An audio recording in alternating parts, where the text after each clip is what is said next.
ഭക്ഷണത്തിലും വസ്ത്രത്തിലുമൊക്കെ പുതുമയും വ്യത്യസ്തതയും ആഗ്രഹിക്കുന്ന മനുഷ്യർ ലൈംഗികതയിൽ മാത്രം ആ സ്വാതന്ത്ര്യമൊന്നും അനുഭവിക്കുന്നില്ല. എന്നാൽ മനുഷ്യ മനസ്സിന്റെ കാമനകൾ സമൂഹം കൽപ്പിക്കുന്ന എല്ലാ സദാചാര നിയമങ്ങളെയും ലംഘിച്ചുകൊണ്ട് മാന്ത്രിക കുതിരകളെപ്പോലെ പറന്നുയരുന്ന കാഴ്ചകൾ എക്കാലത്തും സുലഭമായിരുന്നു. അത് പ്രകൃതി ആവശ്യപ്പെടുന്ന ഒരു ജൈവ പ്രതിഭാസമായിരിക്കാം.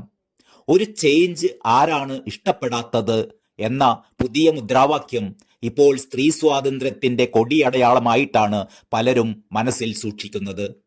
വിവാഹ ബാഹ്യ ബന്ധത്തെക്കുറിച്ച് അടുത്തിടെയുണ്ടായ സുപ്രീം കോടതി വിധിയും ലൈംഗികതയുടെ ഈ പുതിയ കാഴ്ചപ്പാടുകളെ മനഃശാസ്ത്രപരമായി വിലയിരുത്തുന്നുണ്ട്. ഇങ്ങനെയൊക്കെയാണെങ്കിലും നമ്മുടെ നാട്ടിലെ പ്രണയവും ലൈംഗികതയും എല്ലാം വ്യക്തി താൽപര്യത്തെക്കാൾ മതങ്ങളുടെയും യാഥാസ്ഥിതികതയുടെയും സദാചാര സങ്കല്പങ്ങളുടെയും ഇരുമ്പുമറയ്ക്കുള്ളിൽ ഇപ്പോഴും വീർപ്പുമുട്ടിക്കൊണ്ടേയിരിക്കുന്നു. അരനൂറ്റാണ്ടിനു മുമ്പ് തന്നെ മലയാള ചലച്ചിത്രവേദിയിൽ സ്ത്രീയുടെ പ്രണയത്തെയും ലൈംഗിക സ്വാതന്ത്ര്യത്തെയും പറ്റി സിനിമയിലൂടെ ഇത്തരമൊരു വിവാദം ചർച്ച ചെയ്യപ്പെടുകയുണ്ടായി. 1968 പുറത്തിറങ്ങിയ ഭാര്യമാർ സൂക്ഷിക്കുക എന്ന മലയാള ചലച്ചിത്രത്തിന്റെ പേരും ഇതിവൃത്തവും അക്കാലത്ത് വലിയ വാർത്താ പ്രാധാന്യമാണ് നേടിയെടുത്തിരുന്നത്. ജയമാരുതിക്ക് വേണ്ടി ടി വാസുദേവൻ നിർമ്മിച്ച ആ പ്രശസ്ത ചിത്രം വിവാഹിതയായ ഒരു സ്ത്രീക്ക് തന്റെ സ്വപ്നസങ്കല്പത്തിലുള്ള മറ്റൊരു പുരുഷനോട് തോന്നിയ പ്രണയാഭിനിവേശത്തെ ആസ്പദമാക്കിയതുകൊണ്ടാണ് അന്ന് ഈ സിനിമ ഏറെ ചർച്ച ചെയ്യപ്പെട്ടത്. ഭാര്യമാർ സൂക്ഷിക്കുക എന്ന പേരിൽ നിന്ന് തന്നെ വിവാഹ ജീവിതത്തിന്റെ പവിത്രതയെ ഓർമ്മപ്പെടുത്തിക്കൊണ്ടാണ് ഈ ചിത്രം അവസാനിക്കുന്നത്.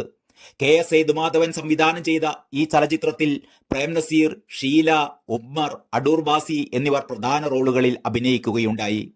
ഭർത്തുമതിയായിരിക്കെ മറ്റൊരു പുരുഷനോട് പ്രണയാഭിനിവേശം പുലർത്തുന്ന ലാസ്യലാവണ്യവതിയായ ഈ കഥാപാത്രത്തെ ഷീല അതിമനോഹരമായി അവതരിപ്പിച്ചു എന്നുള്ളതും എടുത്തു പറയേണ്ടതാണ്.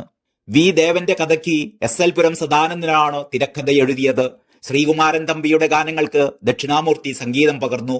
ശ്രീകുമാരൻ തമ്പി ദക്ഷിണാമൂർത്തി ടീം നിലവിൽ വരുന്നത് തന്നെ ഈ ചിത്രത്തിന്റെ വൻ വിജയത്തോടു കൂടിയായിരുന്നു. 1968 ഡിസംബർ 19 റിലീസ് ചെയ്ത ഭാര്യമാർ സൂക്ഷിക്കുക എന്ന ചിത്രം ഇന്ന് 55ാം പിറന്നാൾ ആഘോഷിക്കുമ്പോൾ അരനൂറ്റാണ്ടിലേറെ കാലം കഴിഞ്ഞിട്ടും ഈ ചിത്രത്തിലെ ഗാനങ്ങൾക്ക് അല്പം പോലും ശോഭ കുറഞ്ഞിട്ടില്ല എന്ന് മാത്രമല്ല കൂടിക്കൂടി വരുന്നതായും തോന്നുന്നു. വൈക്കത്തഷ്ടമി നാളിൽ ഞാനൊരു വഞ്ചിക്കാരിയെ കണ്ടു, യേശുദാസും ജാനകിയും ചേർന്ന് പാടിയ ഗാനം. ചന്ദ്രികയിൽ അലിയുന്നു ചന്ദ്രകാന്തം, നിൻചിരിയിൽ അലിയുന്നൻ ജീവരാഗം, യേശുദാസും പി ലീലയും AM രാജയും ചേർന്ന് പാടിയത്. മരുഭൂമിയിൽ മലർ വിരിയുമോ, ഇത് പാടിയത് ജയചന്ദ്രൻ. മാപ്പുതരൂ മാപ്പുതരൂ, പി ലീല പാടിയത്. ആകാശം ഭൂമിയെ വിളിക്കുന്നു, ഇത് യേശുദാസ് പാടിയത്. ഫീച്ചർ തയ്യാറാക്കിയത് സതീഷ് കുമാർ, വിശാഖപട്ടണം. പാട്ടോർമ്മകൾ @365. Entertainment desk, Kalakaumudi.